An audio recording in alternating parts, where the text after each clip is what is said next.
வரைக்கும் பல முறை சந்தித்தார். வாக்கிங்ல சந்தித்தார், டாக்கிங்ல சந்தித்தார், எல்லாம் சந்திச்சுட்டு இன்னைக்கு வாக்கிங் இன்சைடு அறிவாலயத்துக்கு போயிட்டார். ஆனா எனக்கு ஒரு வருத்தம் என்ன என்றால், எப்படிப்பட்ட கொள்கையை 50 ஆண்டு காலமாக இவர்கள் எல்லாம் பின்பற்றினார்கள், எப்படிப்பட்ட தலைவியிடம் இவர்கள் எல்லாம் இருந்தார்கள், எந்த தலைவி எந்த கட்சியை வாழ்நாள் முழுசும் எதிர்த்தார்களோ, எந்த கட்சி, அது மட்டும் இல்லை, அவர்கள் மரியாதைக்குரிய ஓபிஎஸ் அவர்கள் இறைவனை கும்பிடுபவர்கள், சனாதன தர்மம் என்று சொல்லக்கூடிய அந்த பழக்கங்களை கலாச்சாரத்தை பின்பற்றுபவர்கள்.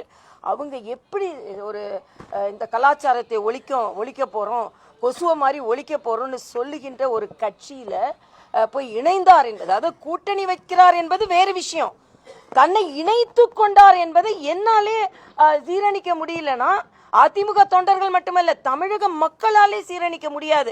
அதனால அவர்களை எல்லாம் சேர்த்துக் கொள்ளக்கூடிய நிலையில் இன்னைக்கு திமுக இருக்கிறது என்றால் திமுக தனது தோல்வி சரித்திரத்தை எழுத ஆரம்பித்து விட்டது என்பதுதான்.